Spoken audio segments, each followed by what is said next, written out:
Now, from the debate over gun safety to a resurgent threat here in the United States. That's domestic, homegrown terrorism motivated by racism, white supremacy, hatred of government, and immigrants. The president, whose own language has been frequently condemned for stoking that hate, spoke to these issues this morning.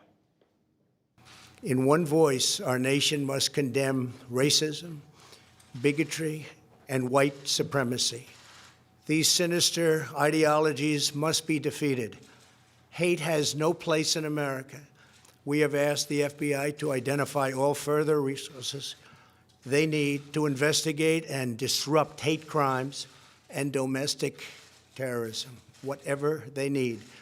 So how pervasive are these racist ideologies in the U.S. and beyond? What's the U.S. government doing or not doing to combat this threat here at home?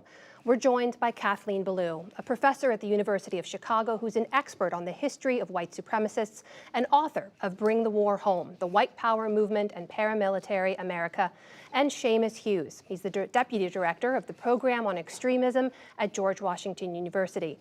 Welcome back to you both. Kathleen, I'd like to start with you. Address for me, if you can, the president's first remarks there, the bigotry, that white supremacy. What do we know about that threat? How do we know that has led to violence, and how's that changed over time in America? What we're seeing now in El Paso and elsewhere is not simply a single act of violence. We often think about these events as singular acts of horror, and it's hard not to think about it that way when it's in your community and in your home. I mean, the thing is that what we're looking at is generations old. It's organized. It's part of a social movement that's had a broad purchase across the United States in every region, across gender, across age, across class. And what we're seeing is really the fruition of decades of organizing. That movement came together after the Vietnam War. It brought together Klansmen, neo-Nazis, skinheads, and other activists into a coherent white power movement. And where we are now is responding to the fact that we've never had a coherent prosecution of this movement. We've never had a large-scale public response to this movement. And it's a very major problem for our nation. Kathleen, I want to clarify, when you say we're seeing the fruition of this decades-long movement, are you saying now that the threat is larger than it's ever been before? I think it is.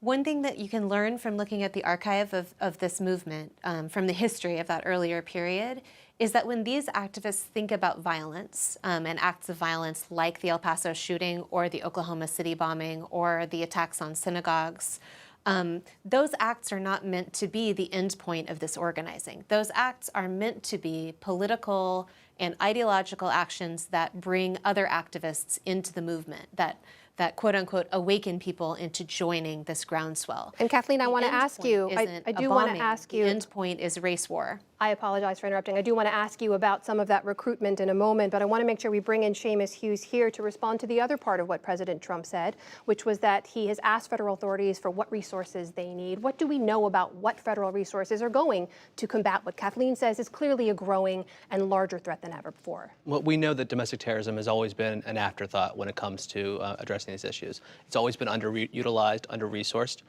You have less FBI agents, less analysts that are looking at this issue.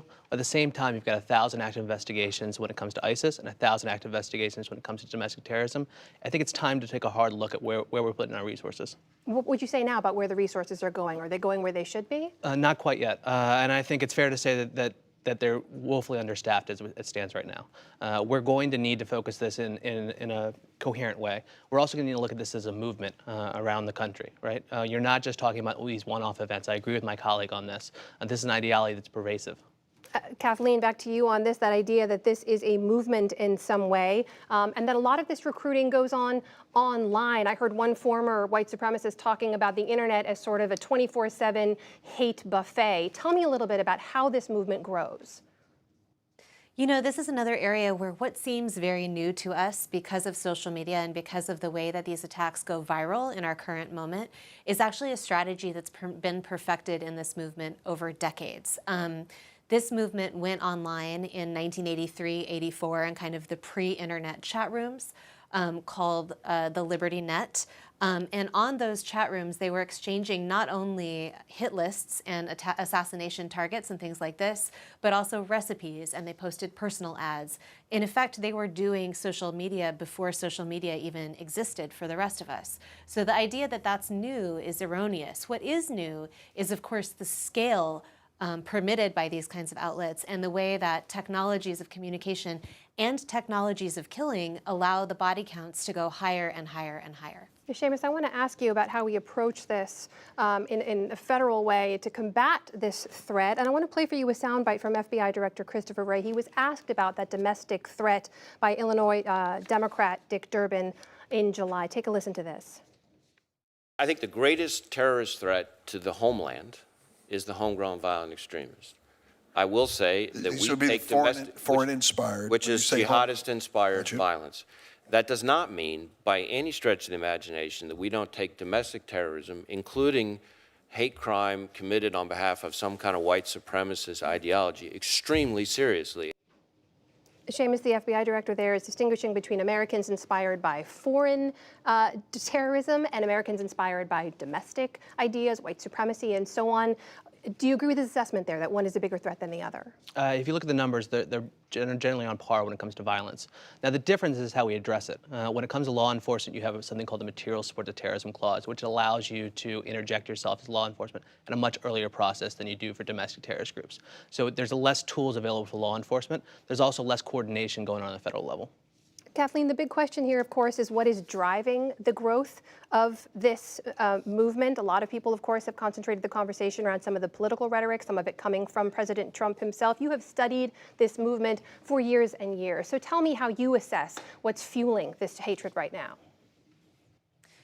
I think it might actually help to take a step back and think about what we're thinking about and what we call these groups and these ideologies.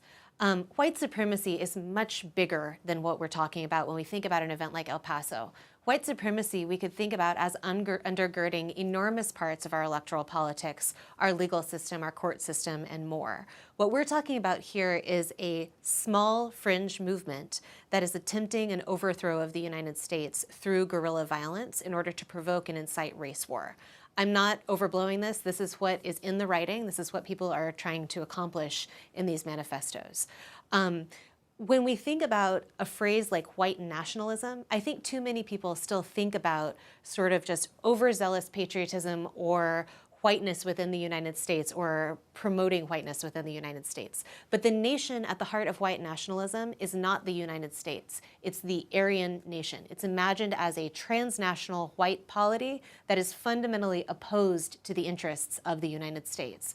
So no matter how much wink and nod is coming from the elected officials, and this is an area for serious concern, we still have to attend to this fringe violent movement that is interested in a much more radical future. A lot of work to be done, and hopefully more resources from our federal government as well. Kathleen Belew and Seamus Hughes, thanks to you both. Thank you.